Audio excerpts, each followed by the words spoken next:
पापा, ये वो दो लड़के जिनको मैं पसंद करती हूँ। तो आप बताइए, आपको इन दोनों में से जो पसंद आएगा ना, मैं उससे शादी कर लूंगी। अच्छा बिटिया, तो ये दो लड़के हैं जिनको तू पसंद करती है? ये शेखर, मेरे कॉलेज का फ्रेंड जिसके साथ मैंने साथ में पढ़ाई करी है, और ये है रोशन, मेरा ऑफिस का दोस्त, मेरा बहुत ख्याल रखता है ऑफिस में। अब आप बताइए, आपको कौन पसंद है? एक सेकंड, ये बुड्ढा तुम्हारा बाप है क्या? अब ये फैसला करेगा कि मेरी शादी किससे होगी और किससे नहीं? अबे मामूली से चाय वाले, तेरी औकात क्या है बे? और एक बात बता, तूने तो बोला था तेरे पापा बहुत पैसे वाले हैं। ये 2 कौड़ी का आदमी, ये चाय वाला, ये मेरा ससुर बनेगा क्या? ओ अच्छा, तो अब मैं तुम्हारी प्लानिंग समझ गया। मतलब इस चाय वाले ने जिंदगी का सबसे अच्छा काम पता है क्या है? एक सुंदर सी बेटी पैदा की और लड़की को भेज देते हो अपने। जा अमीर लड़कों को फंसा, उन्हें बोल कि मैं बहुत पैसे वाली हूँ, मुझसे प्यार करो, और जब थोड़ा अटैचमेंट हो जाएगा तब बता देंगे कि एक चाय वाले की बेटी है। अब जिसे प्यार हो गया वो तो शादी करेगा ही। बहुत अच्छे बुड्ढे, बहुत अच्छे, क्या सही दिमाग लगाया करोड़पति दामाद ढूंढने का। अबे भिखारी, एक बार ये नहीं सोचा कि जब तेरी असलियत सामने आएगी कैसे जूते मारेंगे तेरे मुंह पे? अरे बेटा, तुम्हें तो सिर्फ लड़की से मतलब होना चाहिए ना, वो गरीब हो अमीर हो, उससे तुम्हें क्या फर्क पड़ता है? और वैसे भी शादी के बाद तो लड़का ही सारी जिम्मेदारी उठाता है ना लड़की की, और वही काम तुम्हें भी करना है अगर मेरी बेटी से शादी करना चाहते हो तो। और वैसे भी तुम्हें मेरी अमीरी गरीबी से क्या मतलब, तुम्हें तो शादी लड़की से करनी है ना। अरे क्यों मैटर नहीं करता है सब? पैसा बहुत मैटर करता है।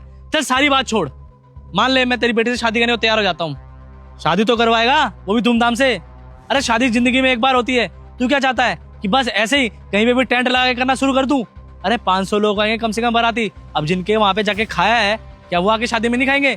और फिर जब उन्हें पता चलेगा कि एक चाय वाले ने व्यवस्था कर रखी है खेतों में टेंट लगा के शादी करवाने, तो क्या इज्जत रह जाएगी? अरे मेरा सपना है कि मेरी शादी ना बहुत ग्रैंड हो, ग्रैंड, और जो कि तेरी औकात नहीं है। चल मान ले शादी तो फिर भी मैनेज कर लेंगे, लेकिन दहेज का क्या क्या देगा तू अपनी बेटी को? कुछ नहीं दे पाएगा। और मेरे को ना अपने ससुर से फॉर्च्यूनर तो चाहिए ही चाहिए, इसे कम में बात नहीं बनेगी। और जो कि तेरी औकात ही नहीं है, सारे तुम्हारे पूरे खानदान में किसी का फॉर्च्यूनर होगी, और जो तू मुझे गिफ्ट देगा, ये तेरी और मेरी औकात में जमीन आसमान का फर्क है। तेरी बेटी से मैं शादी नहीं कर सकता। रोशन, तुम ये कैसी बातें कर रहे हो? मुझे तो लगा था कि तुम बहुत डिसेंट इंसान हो, तुम मुझसे प्यार करते हो, मेरे पैसों से नहीं। मुझे तो आज पता चल रहा है कि तुम मेरे पैसों से प्यार करते हो। ये सब क्या है रोशन? अबे अच्छी लड़कियों के लिए अच्छा हूँ मैं, तेरी ऐसी बहरूपिया के लिए नहीं। मतलब सुंदर से कपड़े पहन के अट्रैक्टिव सा लुक बनाकर ये सोच रही कि तू अपने आप को अमीर बताएगी और मैं मान जाऊंगा? अरे एक बार इसको देख, ये चाय मट्टी बेचने वाला मेरा ससुर बनने के सपने देख रहा है। अरे जो हमारी फैक्ट्री है ना, उसके बाहर ऐसे 400 दुकानें हैं, अब क्या सबको अपना ससुर बना लूं क्या? अबे तेरे से बहरूपिये से जितना बच के रहो उतना बढ़िया है। लूटने आई है लुटेरी कहीं की। रोशन, तुम ये क्या बोल रहे हो? तुम एक बार मेरे पापा के बारे में जान के तो देखो। अरे तू क्या चाहती है कि तेरे प्यार में पड़ के मैं तुझसे शादी कर लूं ताकि जिंदगी का सबसे बड़ा सपना वो बर्बाद कर दूं?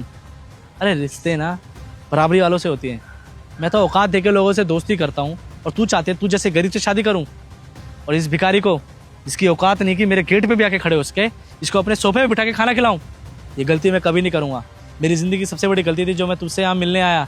चल अच्छा ही हुआ मिल गया, वरना तेरी चिकनी चुपड़ी बातों में आके मैं अपनी पूरी जिंदगी बर्बाद कर लेता।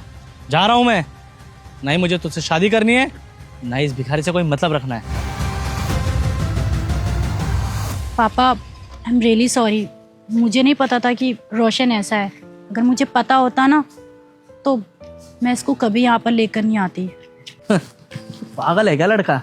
इसे शादी करने के सपने दिख रहा है। सुनो तो सही क्या बात करे दोनों। और शेखर, अगर तुम भी जाना चाहते हो तो तुम जा सकते हो।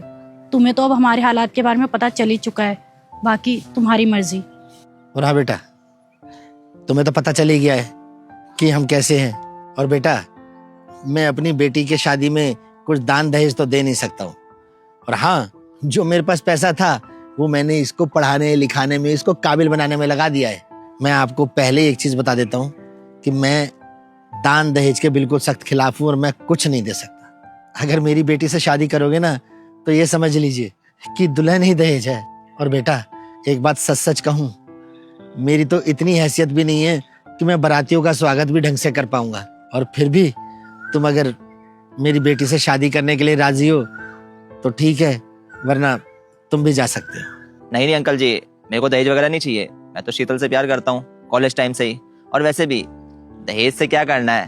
शादी के बाद तो मेरे घर आ जाएगी, इसका ख्याल मैंने ही रखना है, तो मैं इसकी ख्वाहिश से पूरी करूंगा। मैंने इससे बोला था पहले पढ़ाई लिखाई कर ले, थोड़ा सक्सेसफुल हो जा, फिर जाके शादी कर लेंगे, क्योंकि पढ़ना लिखना भी जरूरी है, इंसान की जिंदगी में काम आता है। बाकी पैसे से मुझे कोई मतलब नहीं है, लड़की अच्छी है और हम दोनों की अंडरस्टैंडिंग भी अच्छी है। मैं तो यही चाहता था कि घर वालों की मर्जी से शादी हो, इसलिए आपके पास आ गए हम बात करने के लिए। अगर आप हाँ कहेंगे तो हम शादी करेंगे, बाकी आपको चिंता करने की कोई जरूरत नहीं है। 1 रुपया नहीं चाहिए मुझे दहेज का। क्या बेटा, तुम सच कह रहे हो कि तुम मेरी बेटी से शादी करने के लिए तैयार हो, और ये जानने के बाद भी कि मैं कुछ दान दहेज नहीं दे सकता, मेरे पास कुछ भी नहीं है? अंकल जी देखिए, दहेज तो वैसे भी एक कुरीति है जो हमारे समाज में बहुत टाइम से चली हुई आ रही है। बेटी के बाप पर दहेज का कई बार बहुत ज्यादा प्रेशर हो जाता है, इस वजह से वो अपनी जिंदगी को ढंग से जी भी नहीं पाता। हमेशा टेंशन में रहता है कि बेटी की शादी करनी है, बेटी की शादी करनी है, ये देना पड़ेगा, वो देना पड़ेगा। चलो मान लेते हैं एक वक्त को सरकार ने दहेज को बैन कर ही दिया है, लेकिन फिर भी देखा जाए तो हम अपनी झूठी मान प्रतिष्ठा के चक्कर में दहेज तो ले ही रहे हैं। लोग चाहते हैं कि अपनी बेटी को बहुत ज्यादा दहेज दें ताकि उनका खूब नाम हो रिश्तेदारों में, समाज में। अरे समाज और रिश्तेदार काम थोड़ी ना आएंगे, खाली कर्जा लेना पड़ता है इस चक्कर में। बेटी की शादी कई बार तो इंसान के लिए मुसीबत हो जाती है इस दहेज के चक्कर में, इसलिए मैं तो दहेज को बहुत ही ज्यादा बुरी चीज मानता हूँ। वैसे भी अंकल जी, आपने पढ़ा लिखा कर इसे इतना बड़ा किया है, आप इसकी शादी मुझसे कर रहे हैं, आपके कलेजे का टुकड़ा है ये, आप इसे मेरे हवाले कर रहे हैं, तो यही मेरे लिए सबसे बड़ा दहेज है। मेरे को इसके अलावा कुछ नहीं चाहिए, और हाँ, इसे मैं रानी बना के रखूंगा। और जहां तक रही बात बारातियों की, तो मैंने नहीं कहा आपसे कि आप बारातियों को खाना खिलाएं। मैं एक काम करूंगा, कोर्ट मैरिज कर लेंगे हम दोनों, और फिर बाद में मैं रिसेप्शन दे दूंगा अपने रिश्तेदारों को, उसी में पार्टी दे दूंगा। बाकी मेरे को तो बस शीतल से शादी करनी है। सचमुच तुम्हारी तो सोच बहुत बढ़िया है, और मैं तो सोच रहा हूँ कि आज भी क्या दुनिया में इस तरीके के बच्चे हैं जो पैसे को ज्यादा वैल्यू नहीं देते। बेटा, एक बाप की क्या इच्छा होती है कि वो अपनी बेटी की शादी एक अच्छे घर में करे, एक ऐसे लड़के से करे जो उसको खूब प्यार करे, उसका ख्याल करे, उसका सम्मान करे, उसका ध्यान रखे, और इससे बढ़िया चीज उसके बाप के लिए और क्या हो सकती है। बेटा सही बताऊं तो जिस तरीके के तुम्हारे संस्कार है ना, उन सबको देखते हुए मुझे तुम अपने दामाद के रूप में स्वीकार हो।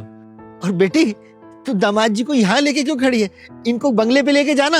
बंगले में मैं कुछ समझा नहीं। बेटा, भगवान का दिया हुआ सब कुछ है मेरे पास। 250 एकड़ जमीन है मेरे पास, और 10-12 बंगले हैं। 100-150 एकड़ जमीन? ये बुढ़ा इतना पैसे वाला है? घर में किसी चीज की कोई कमी नहीं है। बस मैं तो यही चाहता था कि जो भी मेरी बेटी से प्यार करे, शादी करना चाहे, वो उसकी दौलत को नहीं, उसको देख के उससे शादी करे, उससे प्यार करे। और तुम्हारे ये संस्कार देखकर सचमुच मुझे ऐसा लगता है कि मुझे मेरा दामाद मिल गया है।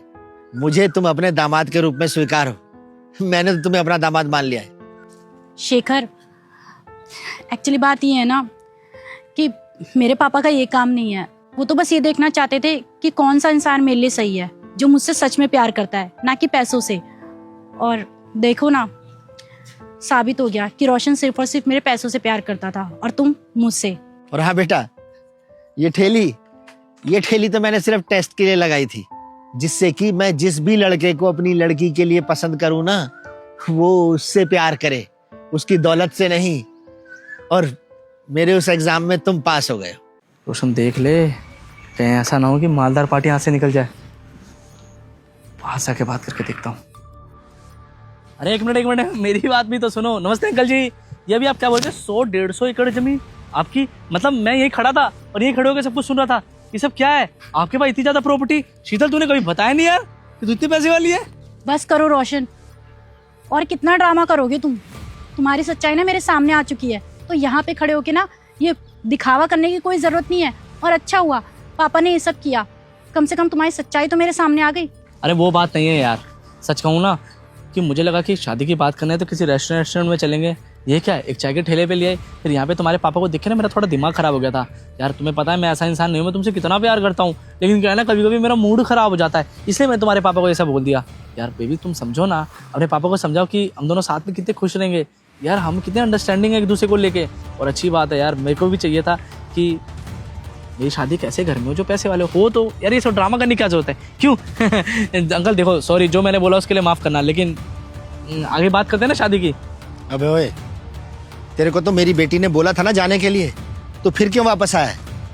तूने शायद सुन लिया होगा कि मेरे पास 250 एकड़ जमीन है, मेरे पास बंगला है, प्रॉपर्टी है, सब कुछ है, इसलिए आया अब इससे शादी करने के लिए। तू जो मुझे सुना रहा था ना कि क्या मैं एक ठेली वाले की लड़की को महल में रखूंगा अपने। अबे वो जो तेरा महल है ना, ऐसे तो 8-10 महल मैंने अपने नौकरों को दे रखे हैं रहने के लिए, समझा? इसलिए चल चुपचाप निकल यहाँ से। बड़ा आया शादी करने वाला मेरी बेटी से। अरे शीतल, ये सब क्या है? तुम्हारे पापा क्या बोल रहे हैं यार, एक बार सुनो तो। रोशन, तुम्हें एक बार में समझ में नहीं आ रहा क्या? जाओ यहाँ से। बे जा।